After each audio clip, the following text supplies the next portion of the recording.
Greetings, chess players. My name is Chris Torres, and this is my Thursday night Gomes Chess Club broadcast, Gomes Elementary School in Fremont, California. I volunteer my time teaching them chess. Tonight we're continuing to get ready. We did a lesson. Now we're continuing to get used to playing a 15-minute with a 10-second increment because the Eid Foundation Fall Classic, it's a rated tournament online, is played at 15 minutes with a 10-second increment. And I want to encourage everybody to sign up for that event. You can sign up nice and easy. It's on dailychessmusings.com. Having said that, let's go ahead. I see already a nice live challenge from Hoopcrat. So I'm going to go ahead and click accept. And we should just be starting right now. Okay. So, Hoopcrat, I am playing you. You can say hi in the chat as well. Hello, Isabella. I see you. And Adit. And we're waiting for Hoopcrat, who sent me a correct challenge. 15 minutes with 10-second increment. Hoopcrat is going to be white. Hoopcrat needs to make a move.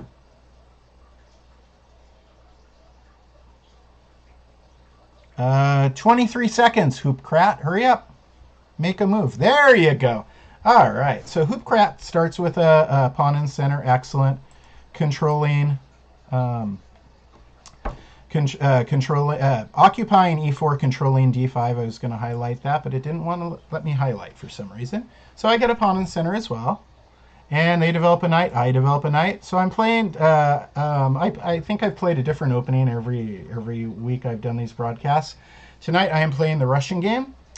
But my opponent, Hoopcrat, is hoping for 4 knights. Okay, I'll play a 4 knights. 4 knights opening. Very, very solid.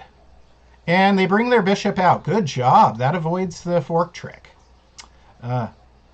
So I play bishop b4. And let's see. They take. I don't want to continue copycatting too long. That would be bad. So I'm going. Question is, should I take back toward the center, which is usually the correct way, or take back away from the center because it opens up more lines for my pieces? Pawn structure-wise, we're interested in controlling the center, but I'm gonna. Well, hang on. Let me think. I'm going to go this route. I'm going to take back away from the center. And this way I open up a line for my bishop. And again, it's not letting me highlight squares tonight. That's interesting. Sorry about that, kids. Usually I'm allowed to highlight squares with the nice right click. And tonight it doesn't seem to be. And all right, so he's threatening my bishop. Should I take his knight? We could get very symmetrical if I do that. I'm going to go ahead. This is a little more symmetrical than I tend to like. He should take back with his b pawn, or she. And that way I don't trade queens. Now, why can I not highlight tonight? This is bugging me. This is bugging me. Okay, I guess I must have done something different. I'm not able to highlight. The other night I was having a little bit of a problem with my stuff too, which is why I had to cut the broadcast for the Halloween Blitz Chess Extravaganza short. All right. So Hoopcrat is going to be able to control more of the center than me because they took back with the idea of probably pushing d4. On the other hand, I have access to my pieces earlier. So being that I have access, I'm going to play bishop g4. Pinning the knight, which I would like to highlight, but it's not letting me.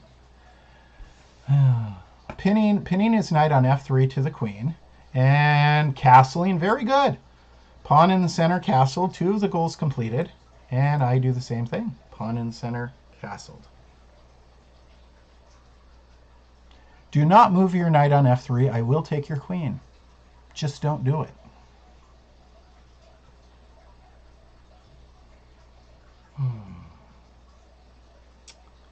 pawn to c4. Interesting. It looks like I could just take e4 now. It looks like knight takes e4 works, but it would give my opponent a little bit of initiative coming back. So I'm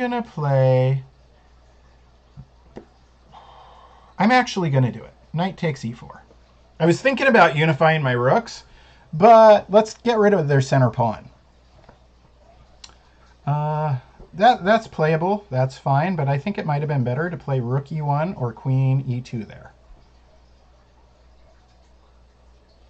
Now I could play knight d6 or knight f6. I could just put my knight back on f6. It doesn't have much future there.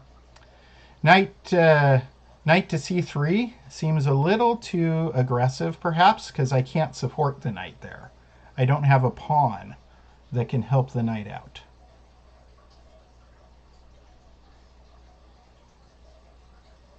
Knight d6, my opponent could play c5, gaining space against me. So I'm going to go back, knight f6. So it looks like I won a center pawn.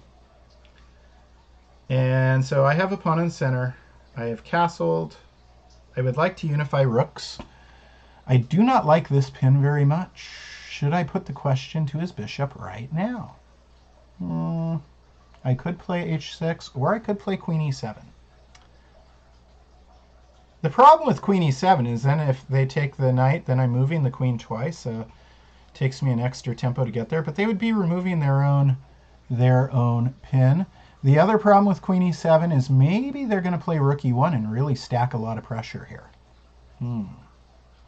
It seems like this pawn is going to be very hard to defend for me. My center pawn is going to be very hard to defend. So I'm gonna put the question to the bishop. Okay, and now I'm doubled up on f3. So my goal would be to try and trade here and mess up the pawns on this side, exposing the king.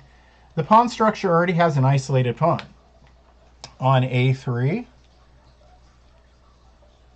Okay, I'm going to isolate some more pawns. Bishop takes. If queen takes, queen takes. And pawn takes. That's dangerous, because now their king is exposed with my queen still on the board. That's why I was expecting them to play queen takes there. Should I go queen f4, you think, or queen to h4? Or queen g5 check? Queen g5 check's not as hot as you would think, because when the king moves out of the file, they can put a rook in it. And then all of a sudden, my opponent's attacking me.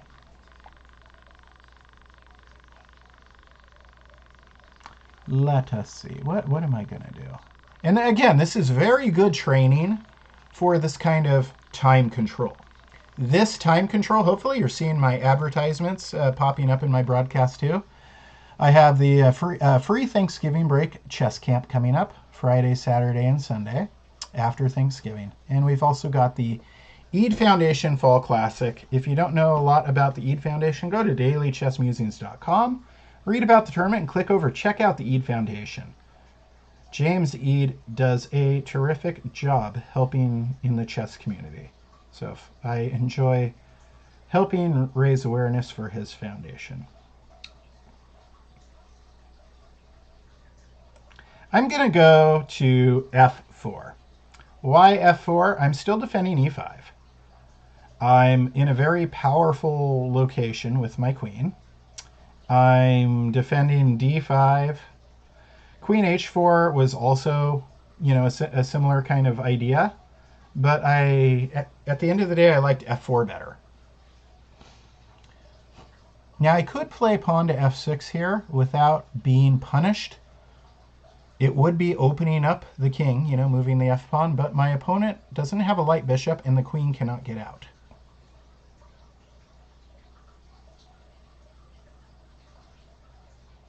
So I could play f6 if I want to use a pawn to defend a center pawn instead of a queen, and that seems to make sense.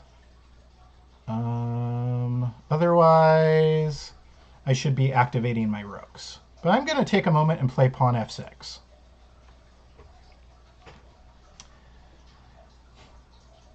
Now, if If I get the opportunity, I will be trading queens because I like the pawn structure difference. I don't have any major pawn weaknesses. My opponent does. So I like my endgame chances.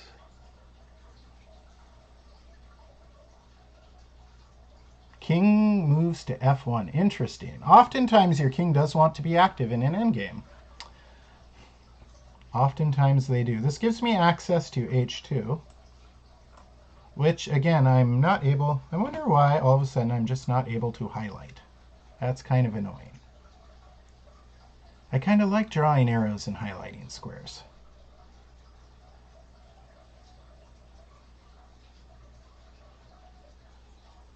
And chess.com is once again recommending I try dark mode. Reminds me of Star Wars. Come to the dark side. All right. I probably should put a rook in the same file as my opponent's queen.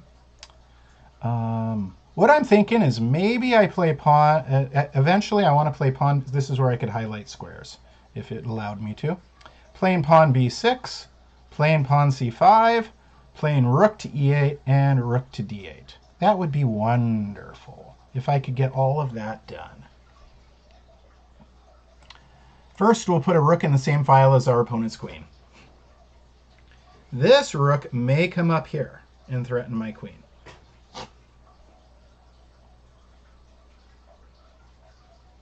If that happens, I'm okay, because I do have queen h2, as Ravindra is saying.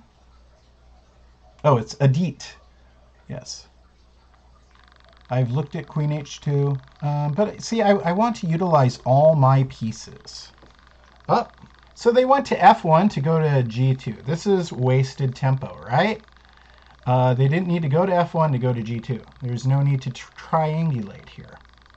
A little bit of wasted tempo is very useful for me. First thing I'm going to do is like super lock up stuff. Going to play c5. So I'm super controlling this square. If the rook comes up here, I'm okay with that. I have a check. I can step out of the way and get back on a light diagonal with my queen. Since all my pawns are going to be on dark squares,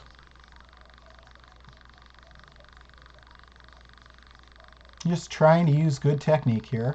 Get all my pieces in the game. They could attack me down the b file, but I will just simply play pawn b6.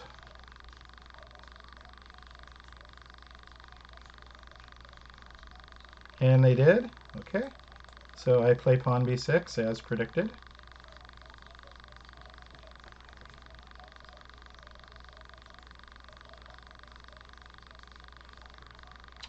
And they're going to maybe think about stacking in this file.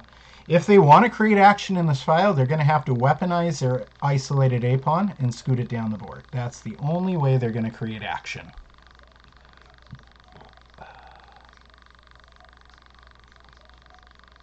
Well, they're giving me an opportunity now to throw in the rook to d4 move. But then they could play pawn c3 and send me packing. That's right. Rook d4 is not going to work for me. Not going to work very good at all.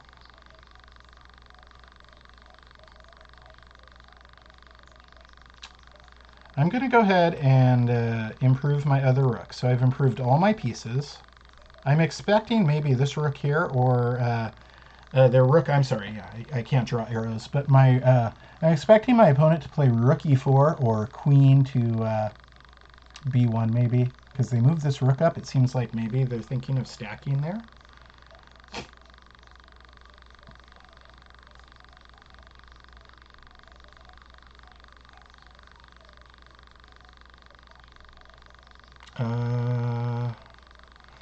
Yeah, that doesn't help. That takes squares away from your rook. What you want to do with your pieces is put them where they see more squares. See, I moved this rook from a8 to d8 because it sees more squares. It sees up and down the d file now. I took the rook from f8 to e8 where it sees more squares. I put the queen where it sees more squares. Moving this rook over here, it does not see more squares.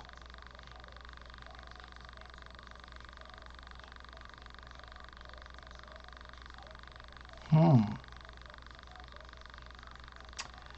Okay, so my opponent's given me a few slower moves, which gives me a lead in tempo. Should I use it?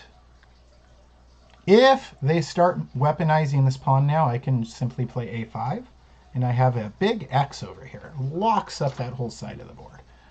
I think what I want to do now is move this rook up here. Because if they want to trade rooks with me, I'll do it. The endgame favors me.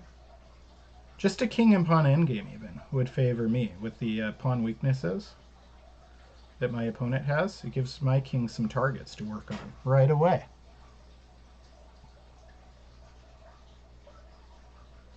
So I asked it earlier, but not everybody was there.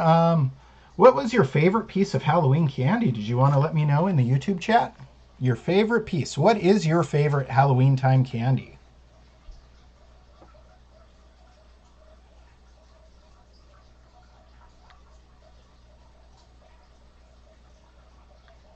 Okay. And now that rook comes up there. Again, that doesn't really help the rook see more squares. In fact, it sees less squares now. It has no side-side movement. When it was back here, it actually saw more squares than it does now. So again, we're just kind of improving our position. Now I've stacked my rooks in a semi-open D file. My rooks are stacked in the semi-open D file. This is how you use, rooks and queens and things. So I gotta say, my opponent played a pretty good opening. But then early in the middle game, perhaps, allowed some serious pawn weaknesses. So they've got an isolated pawn on h3. They have double isolated pawns on f2 and f3. So in case you don't know, an isolated pawn means it cannot be defended by another pawn. It has no friends. It's isolated.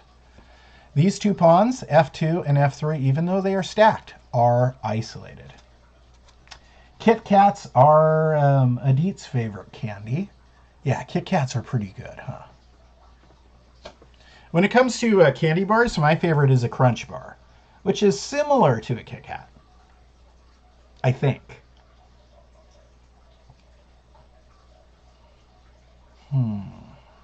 Okay, well, it was good they moved their queen out of the file of my rooks, because otherwise, rook takes c4 would have been bad. Or, yeah, there was a few different tactics I could use. They didn't want their queen in the file with the rooks. I guess I couldn't have done rook c4 right away with this rook on c3, but it's just wasn't healthy.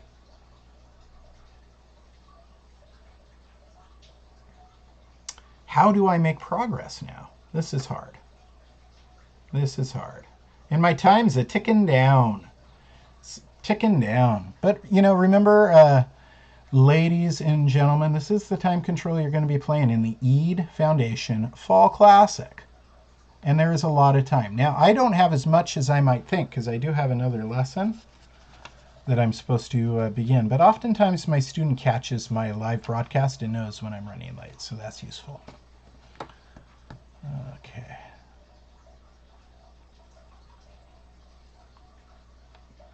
I have a lot of advantages, but I'm not finding the winning plan. I'm going to go ahead and play a5. It stops any nonsense over here. Everything's locked up. Yep, see, everything's locked up over there. And now I can go ahead and find my winning plan. My problem is my queen is on a dark square and so are my pawns. So my queen does not have a lot of maneuverability. That creates some problems. I also would like to get rid of my opponent's d3 pawn if possible. But there's no easy way to do that. I mean, I cannot play f5 followed by e4.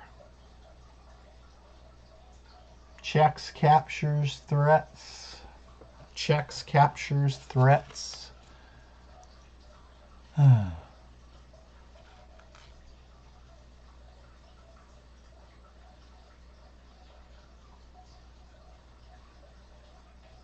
So I played a5, just to kind of give myself more time to think. And it's, this is super solid. And then my opponent played a4. I was kind of surprised by that. It's a little bit of wasted tempo. Nothing's happening over there. And this is critical. I may only be on move 23 black right now. I'm only on my 23rd move. However, I don't mind, and I'm down to 5 minutes. I don't mind using 4 minutes, maybe even here, to find the right plan.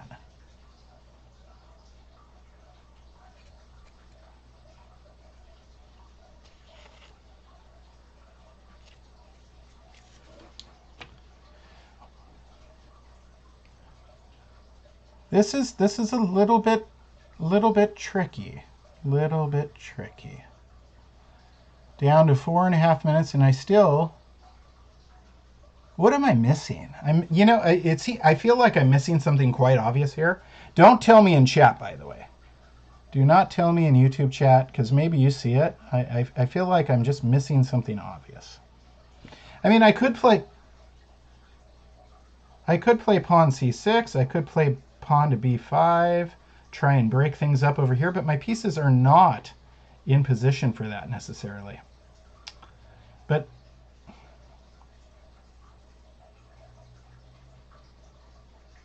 I could play queen g5 with a check. And at least, yeah, you know what? That gives me a little bit of time to work. You know what? Queen g5 makes sense, actually. Because maybe I could slide my rook over to h4. I think I just saw it. I think I see it now. Now, if I slide my rook over to h4 right away, my opponent can play f4. And so I'm going to play rook to f4 first to stop that. Then slide my queen over to h4. Maybe bring this rook up here. But now I have this file for my queen. That's better.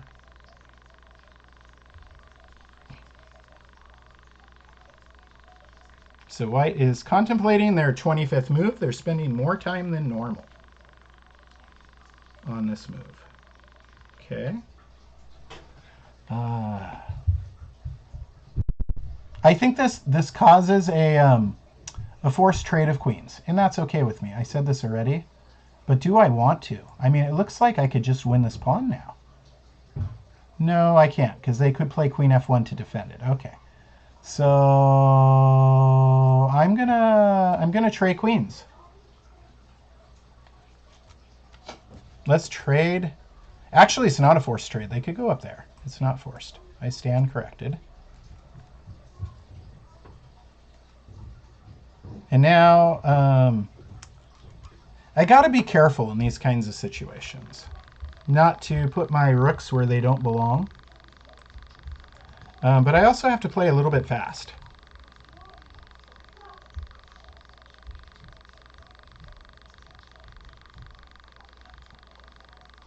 So I'm thinking maybe c6 and then b5, but I want to get my king closer to the action. King should be active in the endgame. Get my king just a little bit closer. My opponent's kind of stuck right now. White cannot really make good progress here.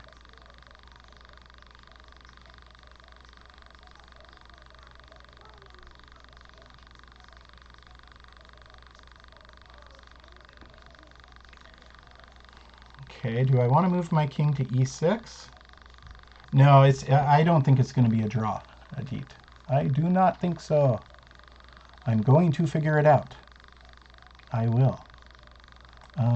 I'm going to play pawn c6. I'm going to, I think, play b5, break all this up, and gain access, maybe, with my rooks.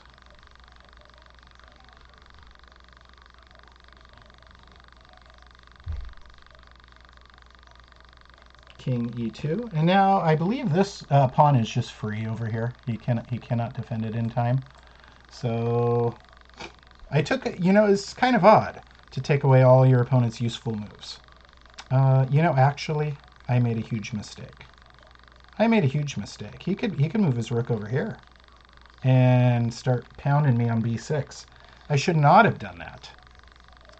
Wow, this little move here, the c7 to c6, is a key mistake. A key mistake by me. I am human after all. That was a key mistake. All right, I'm going to be the first to take a pawn now. And I have a pass pawn now.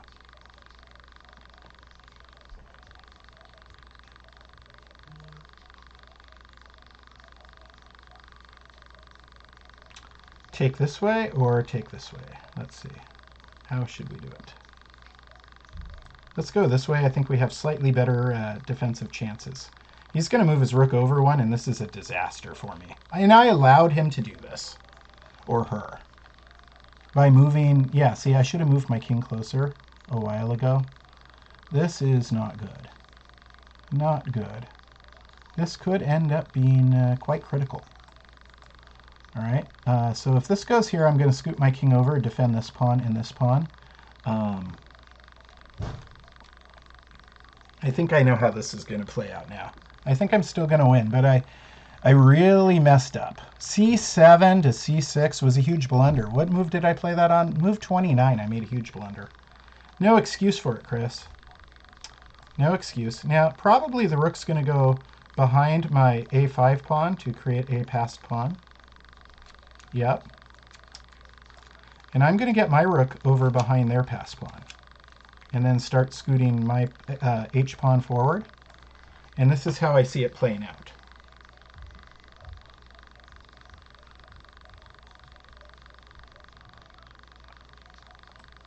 So I start scooting this pawn forward right away. 1, 2, 3, 4 squares away.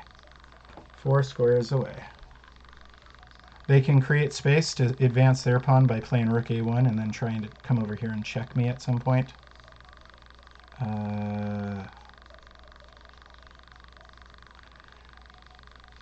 I'll go ahead and take, and then I'll scoot.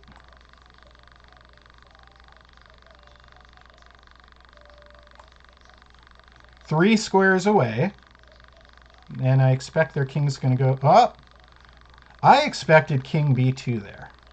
Their king cannot get back here in time. Their rook can come over and slide over. Let's see if they spot that. Actually, it's not in time now, is it? It's not. Okay. So I made one critical mistake that made this a lot more interesting than it needed to be. And we'll promote to a queen.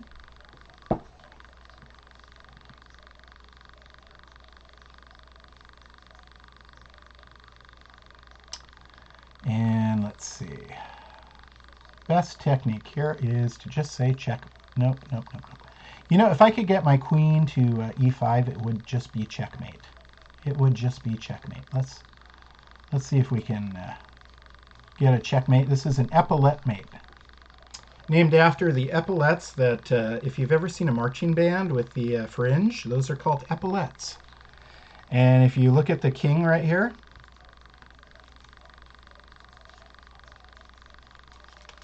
oh, okay. Then I'll come and do the checkmate. Wait. Let's get this right, Chris. Let's slide the rook here first. And then we'll put the queen here, and that would be checkmate. See, I'm looking for the checkmates. And here's the epaulette mate. And that was a good game. Excellent game. Very educational. My move 29, I don't need to run it through computer analysis right now. I know that was a terrible move. I made a c7 to c6 on move 29. That was terrible. Absolutely terrible. But this is the time control. You saw my opponent had a lot more time than me. But I used my time to think. Excellent job, Hoopcrat. Excellent job. All right, I got to run to my next lesson. I will see you guys next time. Please remember to hit like and subscribe to this YouTube channel. And remember to sign up for the Eat Foundation's Fall Classic. Bye.